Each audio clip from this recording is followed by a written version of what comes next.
మోకాళ్ల నొప్పులకు ఎటువంటి సర్జరీ లేకుండా ఎపియాన్ పెయిన్ క్లినిక్ అందిస్తున్న అత్యాధునిక చికిత్స.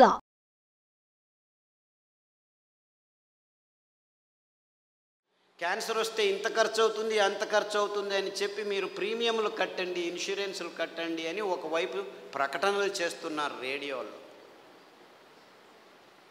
ముందుగానే కనుక్కోండి మీకు రోగం వస్తుందని ఈ డయాగ్నోస్టిక్ ల్యాబ్ వాళ్ళు ప్రకటనలు చేస్తున్నారు. 30 సంవత్సరాలు వచ్చాయా, బాడీ చెకప్ రండి, ఒకరు చూపించుకుంటే ఇంకొకరికి ఫ్రీ అని చెప్పి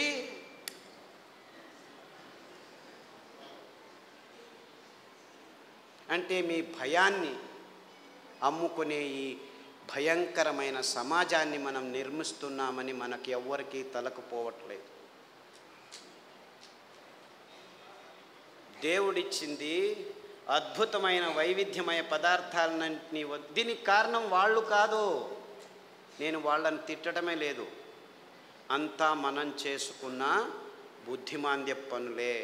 వాళ్ళు ఇస్తున్న కాఫీలు, వాళ్ళు ఇస్తున్న టీలు, వాళ్ళు ఇస్తున్న పాలు, వాళ్ళు ఇస్తున్న చక్కెర, వాళ్ళు ఇస్తున్న గోధుమ, వాళ్ళు ఇస్తున్న వరి బియ్యం, వాళ్ళు ఇస్తున్న సండే యా మండే కావో అండే అని చెప్పి తెందుల్కర్ వచ్చి జాహీరాతు. పెప్సీ తాగండి అని అమీర్ ఖాను, కోక్ తాకండి అని షారుఖ్ ఖాన్. తప్పు, ఆపోజిట్. అమీర్ ఖాన్ కోకు, ఈవిడు పెప్సీ. నేను పైనుంచి వస్తాను సల్మాన్ ఖాన్ థమ్సప్ అని వస్తే వాళ్ళు 100 mlలో 45 గ్రాములు చక్కెర అమ్ముతున్నారని ఎవరికి అర్థం కావట్లేదు. వేల కోట్ల రూపాయలు ఖర్చు పెట్టి డ్యాములు కట్టి నీళ్లను పోగు చేసి చివరికి పెంచేదేమిట్రా మనం అంటే ఈ చెరుకు నుంచి వచ్చే చక్కెర తింటే 1 గ్రాము తింటే మీ రోగ నిరోధక శక్తి 6 నెలలు మాయమైపోతుంది. డెంగ్యూ రావచ్చు, పంగు రావచ్చు, H5N1, H1N1, డెంగ్యూ, పింగు, జింక, పుంక, నీపా, ఏనేనో పేర్లు, అంతా అర్థం కాని పేర్లని పెట్టుకొని నీపా గబ్బిలాల నుంచి వచ్చింది, గబ్బిలాన్ని చంపండిరా. డెంగ్యూ దోమల నుంచి, దోమల్ని చంపండిరా. పక్షి జ్వరం, అక్కి. కోళ్ళ జ్వరం, కోళ్ళని చంపండి. పందుల జ్వరం, పందులను చంపండి. మ్యాడ్ కౌ డిసీజ్, కౌస్ని చంపండి. మిలియన్స్ ఆఫ్ అనిమల్స్ మారణ హోమం చేస్తూ వస్తున్నాము గడిచిన 15 సంవత్సరాల్లో. కానీ ఎవరికి చెప్పట్లేదు దీనివల్ల వస్తుందని. Match the following. 2వ తరగతి పిల్లాడికి చెప్తే చాలు, మ్యాచ్ చేస్తాడు.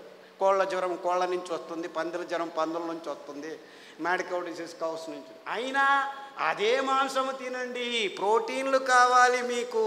మాంసాహారంలో B12 ఉంది, B12 మీ శాకాహారులకు రానే రాదు అని ప్రపంచం మొత్తాన్ని మాంసాహారం వైపుకు నడిపిస్తున్నారు ఈ విజ్ఞానులు, ఈ డాక్టర్లు. ఆవలిస్తే చాలు మీకు B12 వస్తుంది. సూక్ష్మజీవులు మీ నోట్లో 100,000 రెట్లు ఎక్కువ ఉన్నాయి. మీ దేహంలో ఉన్న జీవకోశాల కంటే ఈ లాక్టోబాసిల్లస్ 70% ఉంది. ప్రతి ఒక్క బ్యాక్టీరియా, మీరు పిల్లాడికి పాలు తాపుతారు కదా, ఆ పాలు పెరుగుగా మారేదానికి పొట్టలో లాక్టోబాసిల్లస్ ఉంది.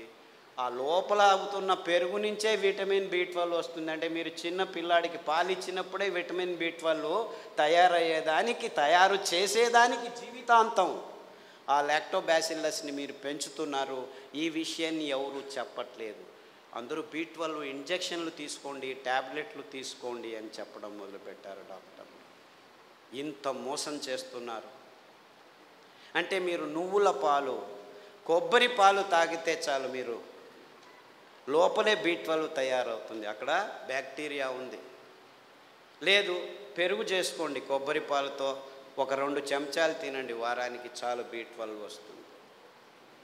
ఎంత మోసం చేస్తుంది. ఇప్పుడు ఈ కొత్త స్కామ్ ఇది. B12, vitamin D. అందరూ సాఫ్ట్వేర్ వాళ్ళందరూ లోపల 6 గంటలకు పోయి 12 గంటల వరకు కూర్చొని ఉన్నారు. వేల మంది, లక్షల మంది. వాళ్లకు సూర్యుడు దొరకకుండా విటమిన్ D తక్కువ అవుతుంది, లోపల కొలెస్ట్రాల్ విటమిన్ Dగా మారుతుంది. అది జరగట్లేదు కాబట్టి విటమిన్ T ట్యాబ్లెట్ రెడీ చేసాం, తీసుకోండి అందరూ. ఏం చెప్తే ఓరా వెధవా వెళ్ళి 1 గంట సేపు ఎండలో ఉండరా అంటే చెప్తే చాలు కదా. లేదు, ఇంకా సులభం. పుట్టగొడుగులు ఎర్గోస్టెరాల్ అని ఒక కాంపౌండ్ ఉంది, దానిని ఎండబెడితే 2 గంటలు అది విటమిన్ Dగా మారుతుంది. సో మీరు రావద్దండి, సాఫ్ట్వేర్లో అలా పని చేస్తూనే ఉండండి, పర్వాలేదు, వారానికి ఒకసారి ఎండబెట్టిన పుట్టగొడుగులను నానబెట్టుకొని 1-2 సార్లు తింటే మీకు విటమిన్ డి వస్తుందని చెప్పొచ్చు కదా వీళ్ళు. ఎందుకంటే విటమిన్ ట్యాబ్లెట్స్ నుంచి ఏ జీవము సరిగ్గా పీల్చుకోలేదు. Supplements are no good at all. Vitamin tablets are useless. అయినా $1 బిలియన్ బిజినెస్ చేస్తున్నారు. ఏ జీవసత్తువైనా మీ దేహంలోకి రావాలంటే సరి అయిన ఆహారం నుంచే రావాలి. సో ఆ ఆహార పదార్థాలని గుర్తించి చెప్పాల్సిన ఈ విజ్ఞానుల రెస్పాన్సిబిలిటీ ట్యాబ్లెట్లను అమ్మేదానికి వాడుకుంటున్నారు. ఇంతే, ఇంకేమీ లేదు. ఒకరోజు ఊదులు, ఒకరోజు అరికెలు, ఒకరోజు కొర్రలు, ఇంకొక రోజు అండు కొర్రలు తిని మునగాకు కషాయం, చింత ఆకు కషాయం, రావి ఆకు కషాయం, వేప ఆకు కషాయం తాగితే అది ఆడవాళ్ళు పీసీఓడి ప్రాబ్లం కావచ్చు, అంటే అండాశయంలో ముట్టయితే ఆగదు, ఆగితే రాదు. ఇలాంటి సన్నివేశమైన వీర్యకణాలు లేక మగవాళ్ళకి ఇప్పుడు ఆడవాళ్ళతో సంభోగం చేయాలంటే శీఘ్రస్ఖలనాలు, అదంతకదే లింగం ఆగిపోవటం, సన్నగా అయిపోవటం, రక్త ప్రసారం జరగకపోవటం, ఇలాంటి ప్రాబ్లమ్స్. Viagra $1 billion business. అదే సాక్ష్యం. నేనేమి కట్టుకథలు చెప్పట్లేదు. ప్రపంచమంతా, మన దేశం ఒక్కటే కాదు. అంటే మనిషికి రోగాలు ఎక్కువ అవుతున్నాయి, రోగాల వయోపరిమితి తక్కువ అవుతుంది ఒకవైపు అయితే, మనిషి తత్వాన్నే మార్చేస్తున్నాయి ఈ ఆహార పదార్థాలని ఏ ఒక్కరూ గమనించట్లేదు, చెప్పట్లేదు. ఆడపిల్లలు 14 ఏళ్లకు ముట్టవలసిన వాళ్ళు 6 ఏళ్లకు ముట్టవడం ఏంటి? 100కి 1 అయితే పర్వాలేదు, 100కి 90 మంది అవుతున్నారు. ఆడవాళ్ళ మూతి మీద మీసాలు ఉండనేకూడదు, 100కి 90 మందికి మీసాలు వస్తున్నాయి. ముట్టు సహజ ప్రక్రియ, అంత ఇబ్బందులు ఏమి ఉండకూడదు, 100కి 100 మందికి నొప్పులు వస్తున్నాయి. డాక్టర్ దగ్గరికి వెళ్తే పెయిన్ కిల్లర్స్ ఇస్తారు, అందులో వేసుకున్న వాళ్ళకి 16 మందికి కిడ్నీ ప్రాబ్లం వస్తున్నాయి. 100కి నెల పెయిన్ కిల్లర్స్ వేసుకుంటే 2-3 సంవత్సరాల్లో కిడ్నీ ప్రాబ్లమ్స్ వస్తాయి. యూరిక్ యాసిడ్ ఎక్కువ అవుతుంది, క్రియాటినిన్ ఎక్కువ అవుతుంది, యూరియా ఎక్కువ అవుతుంది. ఇలాంటి ప్రాబ్లమ్స్ నో ప్రాబ్లం, డయాలిసిస్ చేస్తాం రండి అంటారు, మిషన్లు రెడీ పెట్టుకున్నామంటారు. అంటే ఇంత వైజ్ఞానికమైన విషయాలు మన కళ్ళ ముందు, మన ముక్కు కింద జరుగుతూనే ఉన్నాయి. ఏ ఒక్కరూ లేచి అడగట్లేదు, ప్రశ్నించటం లేదు. ఎందుకంటే సైన్స్, విజ్ఞానం అనే ఈ కబంధ హస్తాల్లో ఇరుక్కుపోయాం. అంతా విజ్ఞానమే. ఎక్కడుంది?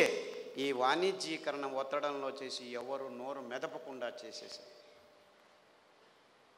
So what are we doing here? మళ్ళా గొప్పగా జంబాలు, రేపు మొన్నాడు పోయి మంగళగిరిలో సంసారం పొద్దున్న లేస్తే కక్కస్ సరిగ్గా చేయట్లేదు. ప్రతి ఒక్కరూ కక్కస్ చేయాలంటే ట్యాబ్లెట్ తీసుకోవాలి, లేకపోతే వేడి నీళ్ళు తాగాలి, లేకపోతే ఇక్కడి నుంచి అక్కడికి తిరగాలి, బీడీ తాగాలి, సిగరెట్ తాగాలి, కాఫీ తాగాలి, లేదు ఒక పెగ్గు వేయండి. వాడు డాక్టరే పెగ్గు వేయమన్నాడు, మగ్గులు వేసుకుంటూ కూర్చున్నారు. అర్థమైందా peg mug? This is the nonsense that human race has been indulging in the last 30-40 years. And we are all claiming ourselves to be civilized, educated, and in scientific age. ఏమిట్రా science? పొద్దున్న లేస్తే కక్కస్ చేయలేవు, రాత్రి వస్తే నిద్రపోలేవు.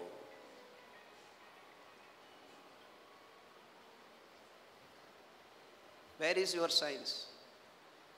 మళ్ళా నిద్ర రావట్లేదు, మనిషి యోగా చేస్తాను, కూర్చొని యోగా అని కూడా.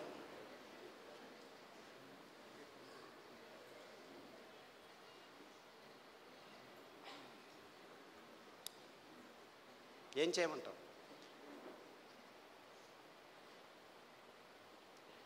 యోగా చేసి నిద్ర రావట్లేదు, ట్యాబ్లెట్ వేసుకున్నా నిద్ర రావట్లేదు. రాత్రి నిద్రపోవాలి, పగలు పని చేయాలి.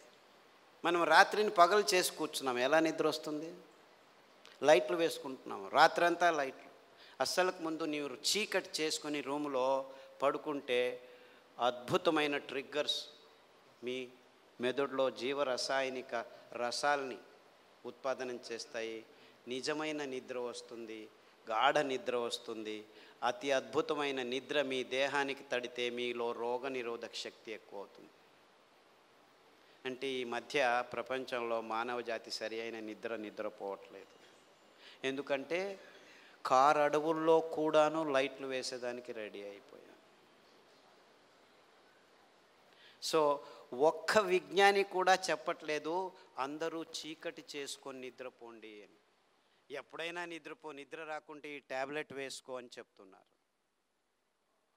మీరు 10 సంవత్సరాలు నిద్ర కోసం ట్యాబ్లెట్ తీసుకున్న వాళ్ళు నా దగ్గరికి వస్తే 3 గంటలు చీకట్లో కూర్చో, ప్రతిరోజు ధ్యానం చెయ్యి, పుస్ అని ఊదొద్దు, ఊరికే దేవుడిని తలుచుకో. ఆస్ట్రేలియా నుంచి ఒక అబ్బాయి వచ్చాడు, 28 ఏళ్ళు. ఎప్పుడు చూడు ట్యాబ్లెట్ ఇది అది అని చెప్పి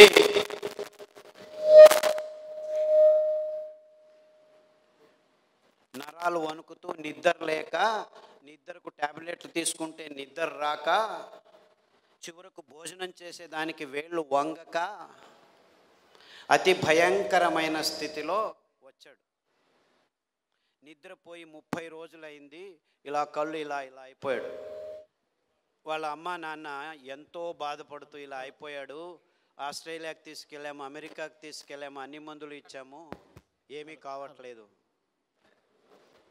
అరికలో రాత్రి నానబెట్టి ఉదయం నానబెట్టి రాత్రి, ఉదయం వండిన గంజి రాత్రి వండిన గంజి ఉదయం తాగిపించండి. దానికి తోడు చన్న సాంబారు ఉల్లిపాయలు, ఎర్రగడ్డలు దంచి మజ్జిగలో వేసి ఆ మజ్జిగ తాగించండి. చీకటి గది చేసేసి బాగా గంజి తాగిపించి వాడిని లోపలికి వేసేసి తలుపు వేసేసి ఇంకా వాడి వైపు చూడకద్దండి అంటే, అయ్యో ఎలా అని చేయండి. 3 గంటల తర్వాత వెళ్ళి చూడండి అని చెప్పాను. అక్కడ బెడ్ కూడా వేయకండి అని చెప్పాను. 3 గంటలు తట్టుకోలేక ఆ తల్లి 1:30 గంటకే మెల్లిగా తలుపు తీసి చూస్తే వాడు బార్లా పడుకొని నిద్రపోయాడు. 3 రోజులు లేవలేదు వాడు. ఫోన్ చేసి లేవటమే లేదు, లేపి గంజి ఏమీ చేయొద్దండి, నిద్రపోనివాడు. 3 రోజులు కాదు 6 రోజులు నిద్రపోయినా ఏమీ ఇబ్బంది లేదు అని చెప్తే 3 రోజుల తర్వాత లేచి కంప్లీట్లీ ఆల్ రైట్, మళ్ళీ ల్యాప్టాప్ తీసుకుంటాను అంటాడు. వేదవా, ఆ ల్యాప్టాప్ నుంచే నీకు ఈ రోగం వచ్చిందిరా.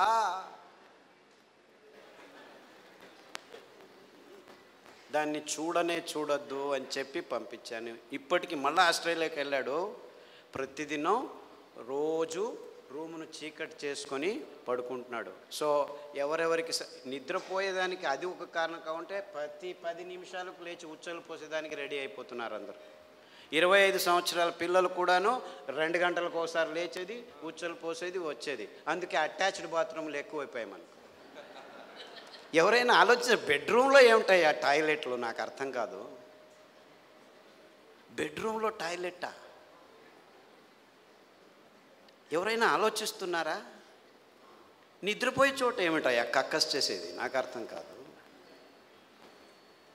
The whole world has not asked this question till today. Attached bathroom ఇల్లు కట్టారా? ఎన్ని అటాచ్డ్ బాత్రూమ్? ప్రతి రూముకు బాత్రూమ్ కట్టారు. అంత కర్మ. అంటే ఒక్కరికి సరిగ్గా ఉచ్చలు పట్టుకునేదానికి శక్తి లేదనమాట. ఉచ్చలు వెంటనే